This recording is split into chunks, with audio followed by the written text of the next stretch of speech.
over the years, we give our kids a lot of things. When they're little, it may be a bicycle, a baseball glove, a doll, or whatever toy they absolutely have to have that year. Then they get older, and unfortunately for us, the gifts get more expensive. There are phones and cars and college tuition, and eventually maybe a wedding. I've been there. And then if you're fortunate enough to have adult children, you discover something else. You never really stop giving things to your kids. Not really.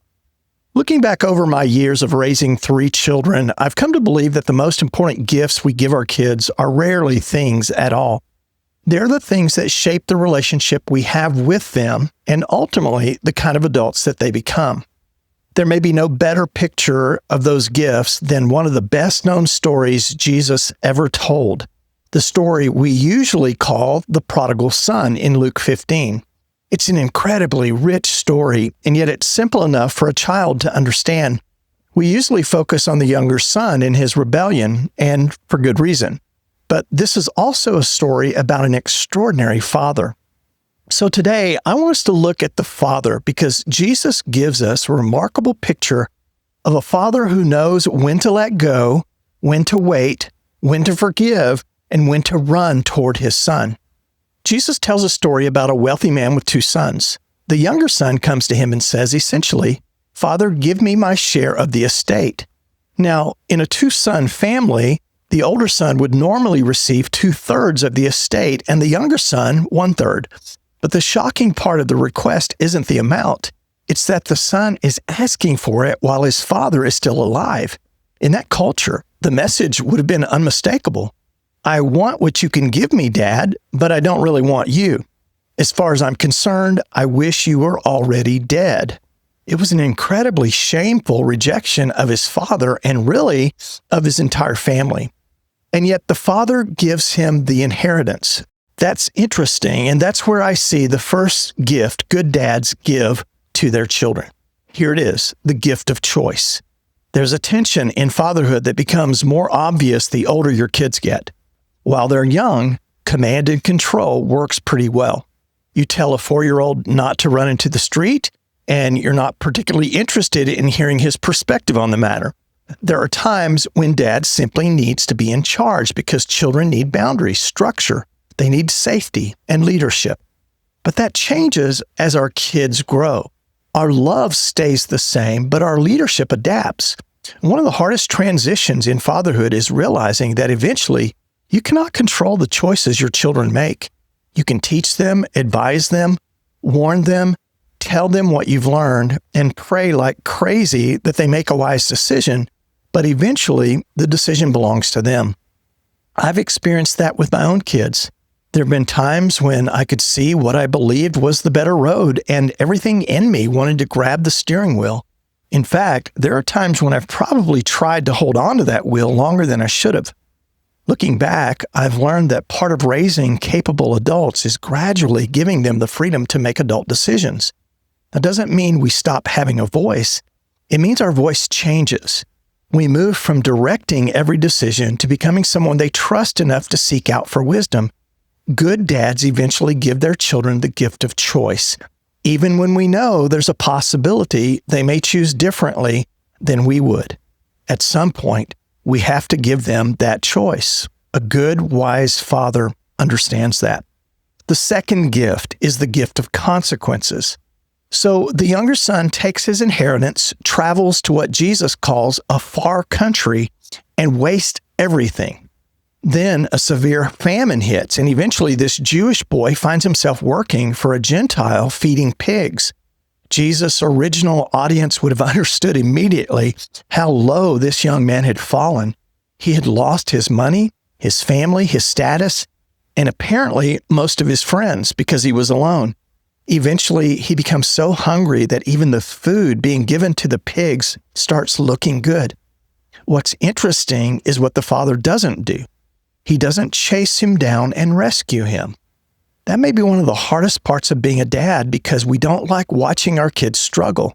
When they're hurting, something in us wants to fix it. We want to make the phone call, pay the bill, talk to the teacher, confront the coach, explain things to the boss, or somehow smooth out the road in front of them. There's a difference between helping our children through difficulty and preventing them from learning through difficulty. Some lessons simply can't be taught in a conversation at the kitchen table. Life has to teach them. The Father in Jesus' story allows the consequences to have their full effect, and eventually those consequences accomplish something his words apparently couldn't. Jesus says the young man came to himself. I love that phrase because it describes that moment when he finally sees his situation clearly. For the first time, he understands where his choices have taken him, and he begins thinking about home. Here's the third gift, the gift of an open door. The son remembers that even his father's hired workers have enough food, so he develops a plan. He'll go home and say, "Father, I have sinned against heaven and before you. I'm no longer worthy to be called your son. Treat me as one of your hired servants." What strikes me is that after everything he's done, this young man still believes he can go home.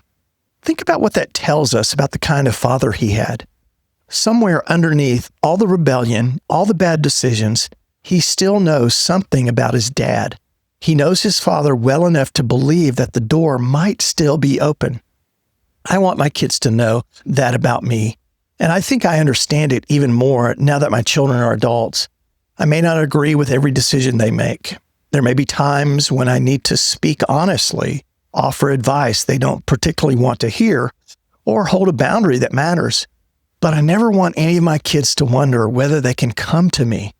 An open door doesn't mean pretending bad choices are good choices, nor does it mean removing the consequences of those choices. It means that underneath everything else, the relationship remains available. There is always a way back to dad.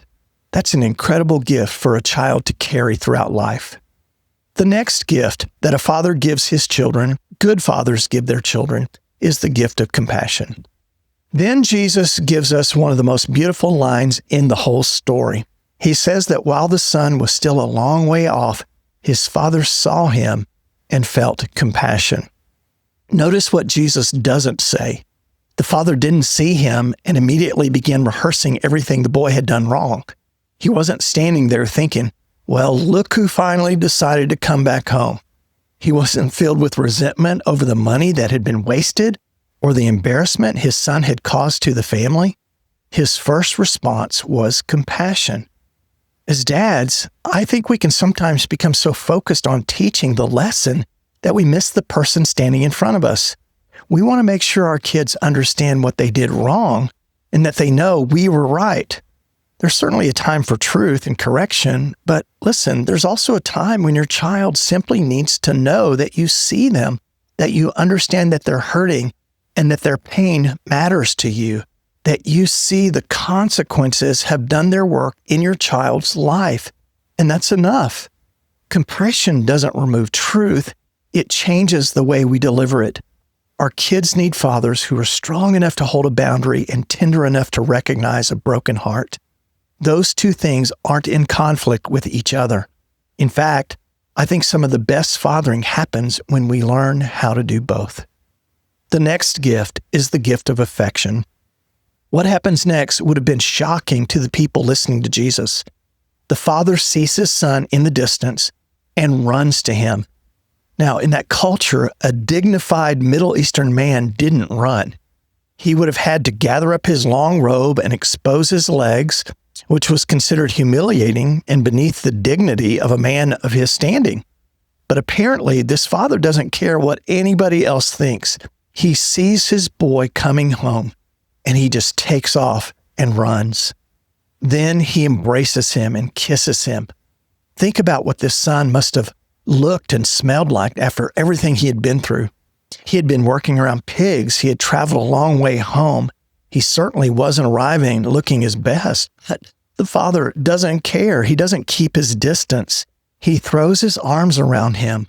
The picture Jesus gives us is of a father who has apparently been quietly loving and grieving for this boy the entire time he was gone. There's an important reminder here for us as dads. Our kids need our affection. They need to hear us say, "I love you," and they need us to show it. I think men sometimes assume our families simply know. We work hard, provide, show up, take care of things, and think, of course they know I love them. And maybe they do. But tell them anyway. Put your arm around them, hug them, say the words. Good dads don't make their kids spend a lifetime guessing how dad feels about them. The next gift is the gift of forgiveness. The son finally begins the speech he's been rehearsing all the way home. Father, I have sinned against heaven and before you. I am no longer worthy to be called your son. But before he can offer himself as a hired servant, the father starts giving instructions. He tells the servants to bring the best robe, to put a ring on his son's hand, and to put shoes on his feet. In other words, the father doesn't make him spend the next 10 years paying off an emotional debt. Families accumulate history, don't they? Words get said, mistakes get made, and people disappoint each other. As our children become adults, the relationship changes, and eventually you're dealing with two imperfect adults who are both capable of hurting each other. That means forgiveness becomes essential if we want those relationships to remain healthy. And sometimes, dads, we're the ones who need forgiveness. There were times raising my kids when I got it wrong, really wrong. There were times I was too harsh, times I didn't listen well enough, and times I was convinced I knew what was best. Later realized that I didn't. Now, one of the most important things a father can learn to say is, I was wrong. Will you forgive me? I don't think that diminishes a father's authority at all. If anything, it strengthens his credibility. The next gift is the gift of celebration. Then the father says, bring the fattened calf and kill it and let us eat and celebrate. He throws a party, and I think there's something in that for us as dads too. Good dads ought to be good at celebrating their kids. Now, of course, there are the obvious milestones, birthdays, graduations, weddings, but some of the moments our kids remember most aren't necessarily the biggest ones. Whatever season our kids are in, part of being an intentional dad is paying enough attention to recognize what matters to them and then taking the time to celebrate it with them. When we celebrate our kids, we're communicating something deeper than simply good job. We're telling them, I see you. I'm proud of you. What matters to you matters to me. Kids remember that. And I can tell you from experience that adult kids still need it too. And the final gift is the gift of full restoration. The father says, this my son was dead and now is alive again. He was lost and now is found. The son comes home hoping he might be allowed to live as one of the hired workers, but the father instead fully restores him as a son. The robe, the ring, the shoes, and the celebration all communicate the same message. You still belong here. You still belong to me. And ultimately, that brings us to the real point of Jesus' story. Jesus wasn't primarily giving us a lesson on how to raise children. He was telling us what God is like. The Father in this story is a picture of our Heavenly Father, a Father of extraordinary compassion who receives those who return to Him, forgives them, restores them, and rejoices when someone who is lost comes home. For those of us who are dads, though, I think there's something important here worth paying attention to, because our understanding of fatherhood ultimately begins with our Father in heaven. None of us will do this perfectly. I certainly haven't. But the more we understand the heart of our loving Father in heaven, the better we understand the kind of father we want to become. So maybe the question to leave with today is pretty simple. Of these 8 gifts, choice, consequences, an open door, compassion, affection, forgiveness, celebration, and full restoration, which one does your child need most from you right now? That answer may be different for each of your kids because fatherhood changes as our children change. The child who once needed you to make almost every decision eventually needs you to trust him to make his own. The teenager who needs boundaries also needs compassion. The adult child who no longer needs you to run his life still needs to know that you're in his corner. Being an intentional father means paying attention to those changes and asking, what does my child need from me in this season of their life? That's really at the heart of what I mean when I talk about becoming a father friend. We lean in enough to really know our kids. We lead well enough to give them what they need in the season they're in. And we love big enough that wherever life takes them, they never, ever have to wonder where they stand with Dad.